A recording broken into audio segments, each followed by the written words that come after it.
सबने money and banking को अच्छे से कंप्लीट कर लिया होगा। Till yet we have covered 5 chapters of Indian economic development. Today we are going to start the 6th and last chapter of our term 1. Term 1 syllabus में Indian eco के total 6 chapters आ रहे हैं. We have completed chapter number 1 to 5. Now we are going with chapter number 6. देखिए, rural development सबसे आसान chapter है Indian eco का, सबसे ज्यादा इजी। रूरल एरिया का डेवलपमेंट करना है तो क्या क्या चीजें करनी पड़ेगी and what is the basic meaning of rural development, rural areas में क्या क्या एक्टिविटीज परफॉर्म होती है, क्या क्या इंप्रूवमेंट्स रिक्वायर्ड है, बस यही सारी चीजें पढ़ोगे। यानी ये चैप्टर बहुत इजी सी चीजें आपको बताएगा। देखिए क्या क्या, introduction, meaning of rural development, process of rural development. फिर पढ़ेंगे रूरल क्रेडिट क्या होता है, कहाँ से रूरल एरिया के लोग क्रेडिट अरेंज करते हैं, critical appraisal of rural banking, फिर एग्रीकल्चरल मार्केटिंग कैसे होती है, एग्रीकल्चरल एक्टिविटी का diversification, the employment opportunities available in non farm areas, then sustainable development and organic farming and at last the evaluation of rural development. कुछ छोटी छोटी चीजें syllabus का पार्ट नहीं है, बट हम जरूर इसको एक बार पूरा कवर करेंगे। देखिए क्या कह रहे हैं ये, हमें पता है कि इंडिया एक एग्रेरियन इकोनॉमी रहा हुआ है। अब आज की डेट में हम इंडिया को एग्रेरियन इकोनॉमी नहीं कह सकते purely, but India was an agrarian economy और रूरल एरिया से ही हमारा बेस है। जब भी कोई हमें पूछते हैं कहाँ से बिलोंग करते हो, तो हम सबका कोई एक गांव जरूर है ना, हम सबके पेरेंट्स कहीं ना कहीं किसी विलेज से ही उठ के आए हैं, हम सबका कोई ना कोई एंसेस्ट्रल विलेज जरूर है। तो ये कह रहे हैं मेजॉरिटी ऑफ पुअर पीपल अभी भी रूरल एरियाज में रह रही है इंडिया में, where they do not have access to basic necessities of life. Around 22% of our total population still lives below poverty line. ये कह रहे हैं अभी भी हमारे देश के मेजॉरिटी लोग जो रूरल एरिया में रह रहे हैं उनके पास बेसिक फैसिलिटीज नहीं है। कुछ गांव अभी भी ऐसे हैं जहाँ इलेक्ट्रिसिटी नहीं है, कुछ विलेजेस ऐसे हैं जहाँ प्राइमरी स्कूल से आगे जाके कोई स्कूल नहीं है, ठीक है, जहाँ प्रॉपर हेल्थ केयर फैसिलिटीज नहीं है। हम बीकानेर के आसपास के गांव की भी बात करें तो गांव से पीबीएम इलाज करवाने लोग ज्यादा आते हैं। क्यों? क्योंकि उनके गांव में, उनके विलेज में वो हॉस्पिटल फैसिलिटीज अवेलेबल नहीं। अब ये तो around 22% of our total population lives below poverty line, हमें पता है ये चीज। इसमें से मैक्सिमम लोग रूरल एरियाज के हैं। Agriculture with maximum share of rural economy has grown at a merge rate of 2.7% in the last 50 years. During 2007 to 12, agricultural output has grown at 3.2%. ये कह रहे हैं एग्रीकल्चर जो रूरल एरिया के लोगों का मेजर सोर्स ऑफ लाइवलीहुड है वो इंक्रीज हो रहा है केवल और केवल 2-3% के आसपास, ठीक है। मतलब एग्रीकल्चरल ग्रोथ बहुत ही कम है इंडिया में अगर हम बात करें। तो ये भी शो कर रहा है कि जब एग्रीकल्चरल ग्रोथ नहीं होगी तो ग्रोथ की एब्सेंस में एग्रीकल्चरल एक्टिविटीज पे डिपेंड होने वाले लोगों को जॉब भी कैसे मिलेगी, है ना, और उनका पॉवर्टी लेवल कैसे इंप्रूव होगा। आगे देखिए, the share of agriculture sector to GDP was on a decline and there has been increase in the share of industrial and service sector. However, the population dependent on agriculture share did not show any significant change. More than 2/3 of India's population depends on agriculture that is yet to become productive enough to meet all their needs. यानी अभी भी हमारी economy में बात करें तो लगभग 47 to 48% लोग 47 to 48% 2011 के अकॉर्डिंग थे, 15-16 के डेटास कहते हैं ऑलमोस्ट 40% ऑफ पॉपुलेशन जो है वो एग्रीकल्चर पे डिपेंड है। एग्रीकल्चर का जीडीपी में जो शेयर है वो डिक्रीज हुआ है, ठीक है। अभी तो फिर भी 1920 में इंक्रीज हो गया था कोविड वाले टाइम, क्योंकि इंडस्ट्रियल प्रोडक्शन कम हुआ 20 में, 2021 में और सिचुएशन अलग रही। बट स्टिल अगर हम बात करें कि एग्रीकल्चर का टोटल जीडीपी में शेयर कम हुआ, but percentage of people depending on agriculture वो कम नहीं हुआ। More over after the economic reform agriculture की ग्रोथ रेट और डिक्लाइन हुई थी। पढ़ा था ना हमने, हमारे एलपीजी पॉलिसी ने एग्रीकल्चर को नेग्लेक्ट कर दिया था, सब्सिडीज बंद कर दी थी, सब्सिडीज नहीं दी जाती थी। फॉरेन गुड्स जो इंडिया में इंपोर्ट होने लगे उससे डोमेस्टिक प्रोड्यूसर्स को चीप गुड्स के साथ कंपटीशन फेस करना पड़ा, जिसकी वजह से एग्रीकल्चर की ग्रोथ रेट डेसिलरेट हुई 3% पर एनम से, ठीक है, जो प्रीवियस ईयर्स के कंपैरेटिवली एक डाउनफॉल शो कर रही थी। अब ये क्या कह रहे हैं, real progress of India is possible only when rural areas and rural people are developed so that overall growth of India could be achieve.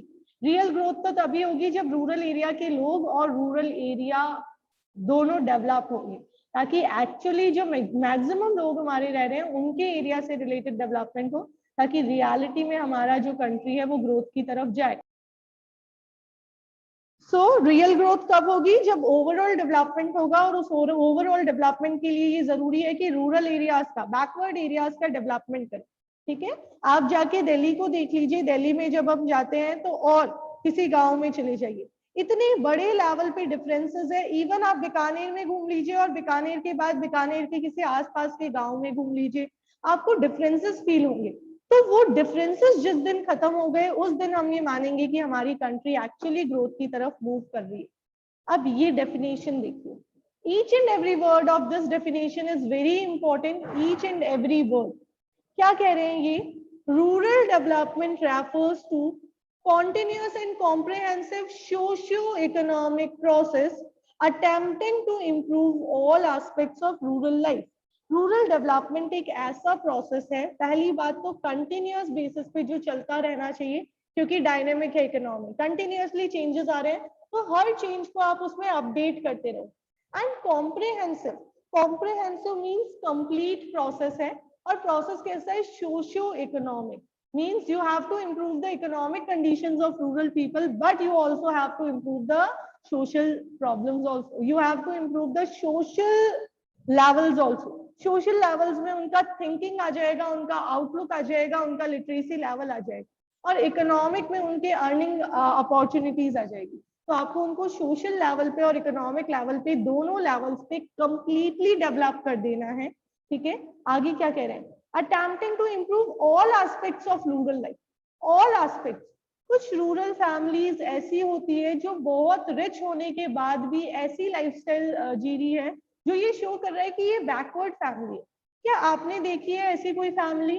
Financially they are having no problem, but still the children are not going to school, still they are not enjoying the varied life, still they are just living in a condition which shows that they are not developed, they do not belong to developed family, although they are rich but they are not developed।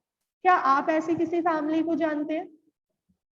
क्या आप कभी गांव में visit करके किसी ऐसी family को देख चुके हैं? नो? चलिए आप ऑब्जर्व Yes, कर ma'am, सकते हैं। because yes, of their poor mindset. बिल्कुल, because of their poor mindset, और we can say because of their backward mindset. उनका अभी भी यही मानना होता है कि रिच भी है तो भी सबसे पहली चीज कि एजुकेशन नहीं देनी है, गर्ल चाइल्ड को तो देनी ही नहीं है। क्यों नहीं देनी? क्योंकि उनका आउटलुक पुअर है।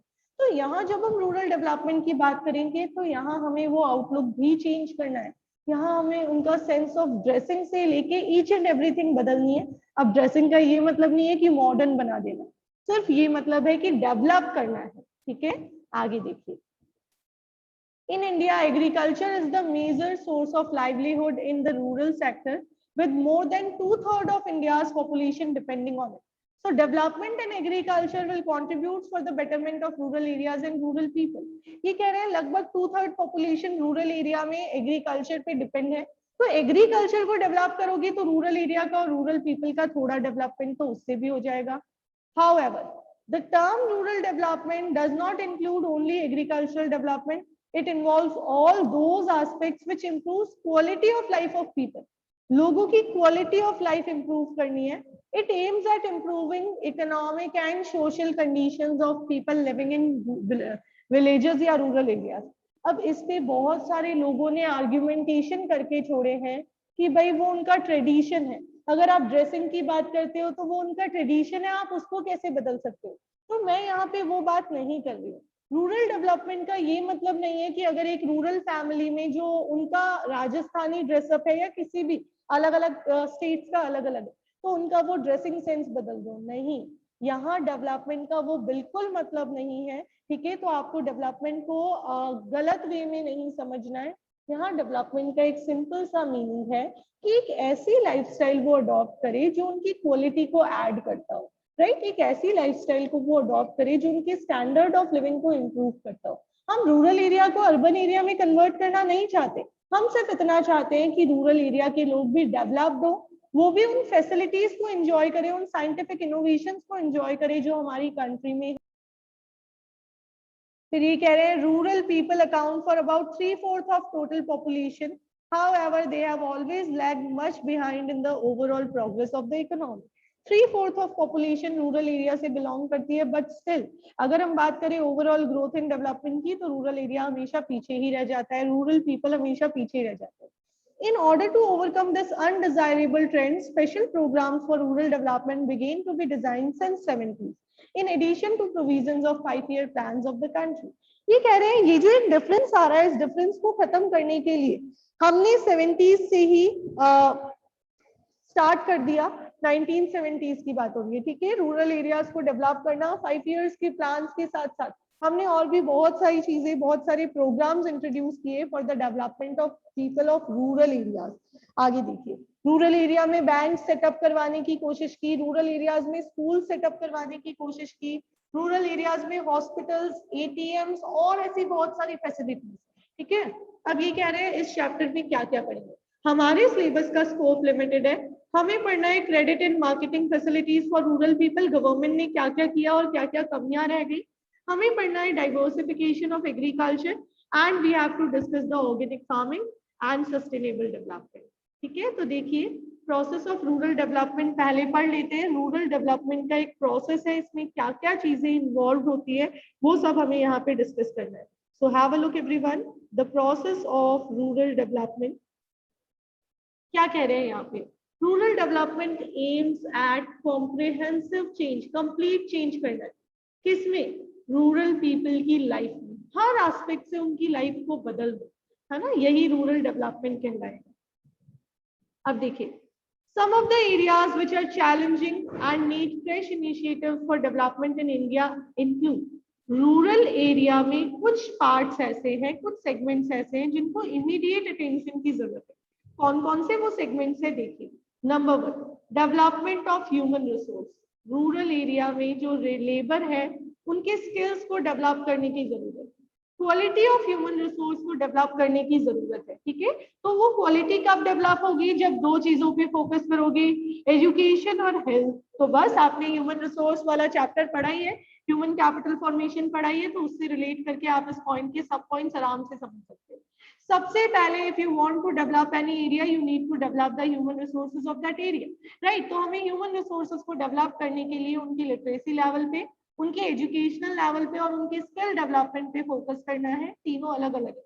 एजुकेशन, लिटरेसी और स्किल तीनों डिफरेंट है. तीनों को डेवलप करना है.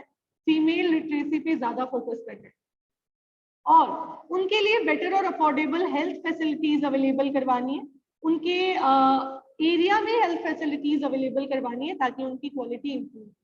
नंबर 2, ह्यूमन रिसोर्स के बाद फिजिकल रिसोर्स आएगा जो इंफ्रास्ट्रक्चर फैसिलिटीज को भी इंक्लूड करता है, right. Electricity, irrigation, credit, marketing, transport facility, ऐसी बहुत सारी फैसिलिटीज डेवलप की जाए, ऐसा इंफ्रास्ट्रक्चर डेवलप किया जाए ताकि रूरल एरिया में एक्चुअली इंडस्ट्रीज लगाई जा सके या फिर एग्रीकल्चरल इंप्रूवमेंट हो सके.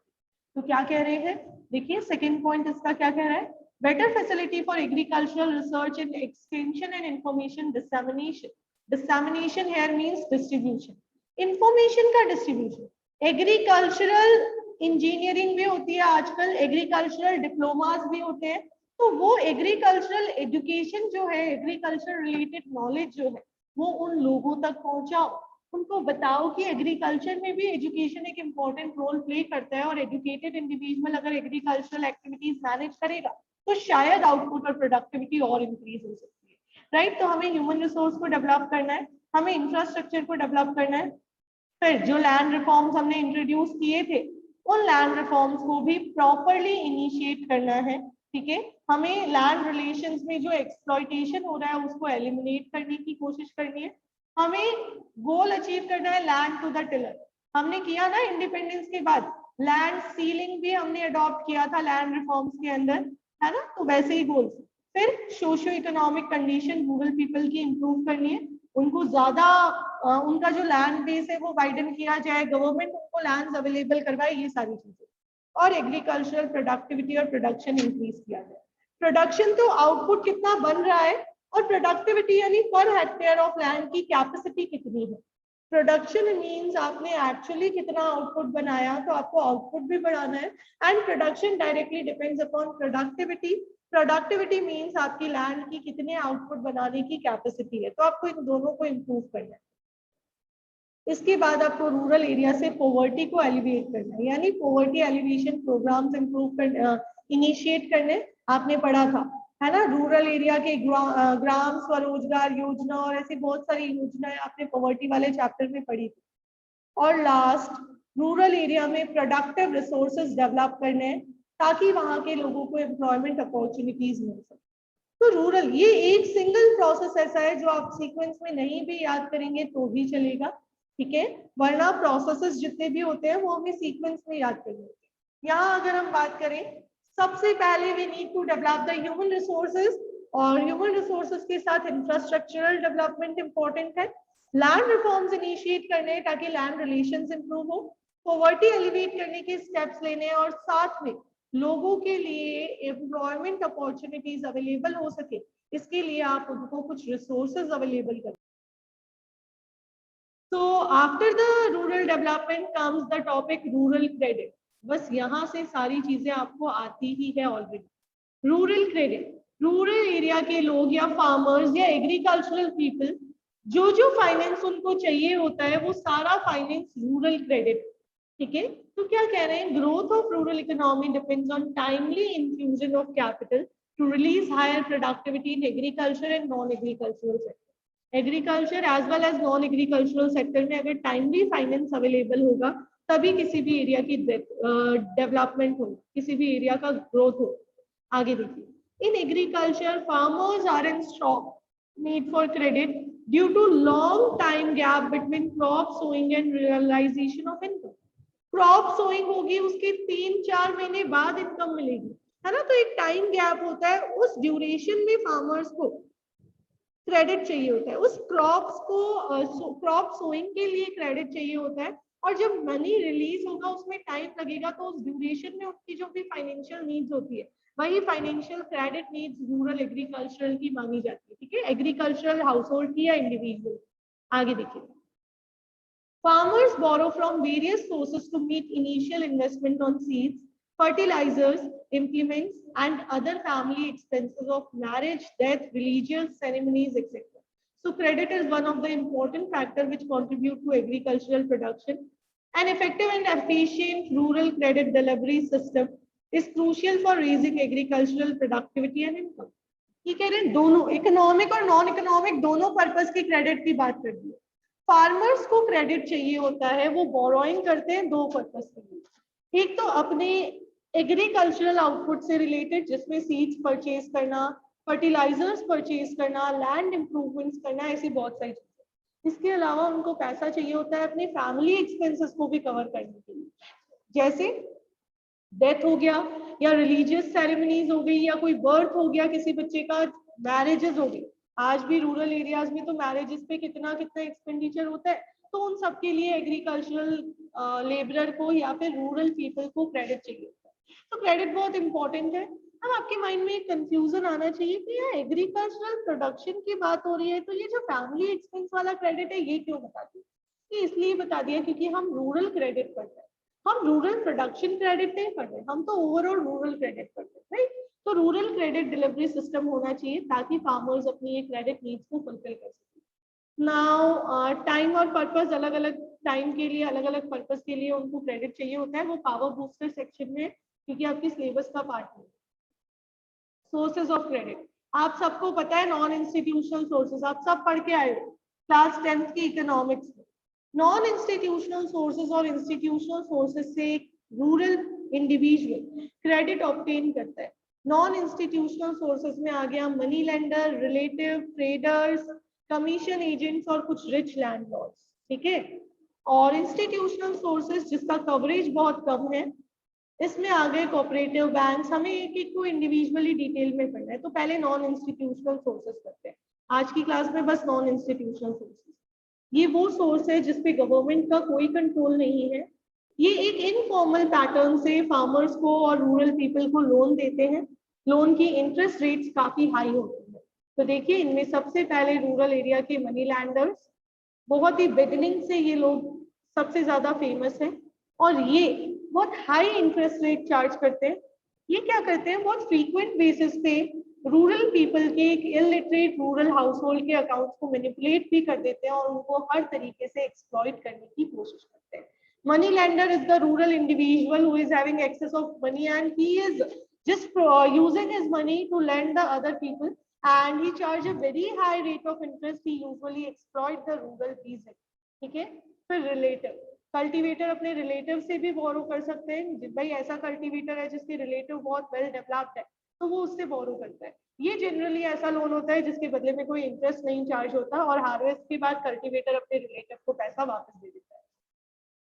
ट्रेडर और कमीशन एजेंट, ऐसे लोग जो मेरा सामान खरीदने वाले हैं या जो सेल करवाते हैं उसको, उनको मैं मेरी क्रॉप्स बनने से पहले मॉर्गेज रख सकती हूँ और उनसे क्या कर सकती हूँ, बोरो कर सकती हूँ। रेट ऑफ इंटरेस्ट यहाँ पे भी हाई होती है और यहाँ पे फार्मर का एक्सप्लॉइटेशन होता है क्योंकि मेरी क्रॉप बनी नहीं है तब तक मुझे नहीं पता मार्केट में क्या रेट आएगी। ऐसे में ट्रेडर पहले एक लो रेट मेरे साथ डिसाइड कर लेगा और उस पर मेरी सारी क्रॉप्स जो है वो ले लेगा। ठीक है कि जब आपकी क्रॉप प्रोडक्शन होगी तो आपको इसी रेट पे क्रॉप मुझे ही सेल करनी है। अब पुअरेस्ट ऑफ द फार्मर सोचता है कुछ भी नहीं बनाऊं, इससे तो बेटर है कि क्रॉप प्रोडक्शन कर लूं, इससे बोरो कर लूं और जिस भी रेट पे सेल आउट होगी कुछ ना कुछ प्रॉफिट तो निकल ही जाएगा, एटलीस्ट मेरा सस्टेनेंस तो हो ही जाएगा, राइट। आगे देखिए रिच लैंडलॉर्ड्स, जो बड़े बड़े लैंडलॉर्ड्स हैं जहाँ कुछ टेनांट्स जाके काम करते हैं वो उससे भी बोरो करते हैं। ये सारी चीजें आपने मनी और क्रेडिट जो चैप्टर पढ़ा था क्लास 10 की इकोनॉमिक्स उसमें आया था, वहां वाला याद नहीं हो तो यहाँ पे रीडिंग कर लेना, बहुत आराम से समझ आ जाएगा। इसके अलावा भी कुछ लोग होते हैं जो नॉन इंस्टीट्यूशनल सोर्सेज में आते हैं, बट यहाँ हमें इन्हीं 4 लोगों की बात करनी है। 4 categories, money landers, relatives, traders and commission agents, rich landlord. अगर क्वेश्चन पूछ ले which non institutional source gives loan to rural individuals without any interest, तो आपको याद रखना है रिलेटिव्स, ठीक है, रिलेटिव्स के साथ। और which non institutional source provide credit against the crops of farmers, तो आपको याद रखना है ट्रेडर्स एंड कमीशन। तो ऐसे 1 मार्क क्वेश्चंस आपको खुद फ्रेम करने हैं और क्वेश्चंस फ्रेम करके आपको चेकआउट करना है कि आपकी कितनी प्रिपरेशन यहाँ से हो सकती है, राइट। तो हमने 3 इंपॉर्टेंट टॉपिक्स पढ़े, meaning of rural development, then after we have discussed the process of rural development which includes 5 points, और फिर हमने रूरल क्रेडिट को स्टार्ट किया है जिसमें हमने नॉन इंस्टीट्यूशनल सोर्सेस पढ़ लिए, money landers, relatives, commission agents और रिच लैंडर्स। अब इंस्टीट्यूशनल सोर्सेस 1969 के बाद फेमस हुए, इसके बारे में हमारी सारी स्टडी रहेगी कल की क्लास में। आज के लिए इतना ही। ओके एवरीवन, कोई डाउट नहीं है तो आज की क्लास को यहीं ओवर करते हैं, कल की क्लास में आगे का टॉपिक डिस्कस करेंगे। कल आपका टेस्ट है चैप्टर 5 एंड चैप्टर 5 का, राइट। तो अच्छे से अपने टेस्ट की प्रिपरेशन कीजिएगा, chapter 5 of Indian eco and chapter 5 of math. कुछ भी कंफ्यूजन आपको हो तो आप कभी भी मुझसे कॉल करके पूछ लेना कल टेस्ट से पहले। मेक श्योर आप सभी टेस्ट दें और बहुत अच्छे से। Okay everyone, have a nice day, enjoy.